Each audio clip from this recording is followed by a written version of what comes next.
আজকের রেসিপি খুবই মজার crispy and juicy beef stick.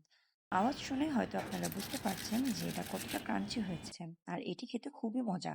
মাত্র 2-3 টুকরা সলিড মাংস দিয়ে আজকের রেসিপি তৈরি করে দেখাবো। তো প্রথমেই আমি মাংসগুলোকে খুবই পাতলা ও ছোট ছোট করে টুকরো করে নিব, ঠিক ভিডিওতে যেমনটা দেখতে পাচ্ছেন সেরকম। এরপর এর মধ্যে লবণ, মরিচের গুঁড়ো, ধনিয়ার গুঁড়ো ও গোলমরিচের গুঁড়ো, সাথে আদা রসুন বাটা ও সয়া সস দিয়ে খুবই ভালোভাবে মেখে নিব এবং ঢাকনা দিয়ে ঢেকে 2 ঘন্টা রেস্টের জন্য রেখে দিব।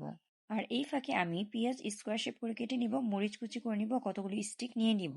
2 ঘন্টা পর মেরিনেট করা মাংসগুলো আবার একটু হাত দিয়ে মাখিয়ে আমরা একটা কাঠির মধ্যে প্রথমে মাংস, তারপর পেঁয়াজ এবং মরিচ দিয়ে এভাবে আমি গেঁথে নিব।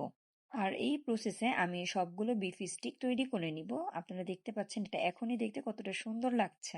এখন আমি একটা ব্যাটার তৈরি করে নিব, যার জন্য আমি ময়দার মধ্যে আদা রসুন বাটা, মরিচের গুঁড়ো, লবণ ও গোলমরিচের গুঁড়ো, সাথে একটা ডিম এবং অল্প পরিমাণে পানি দিয়ে একটি ব্যাটার করে নিব।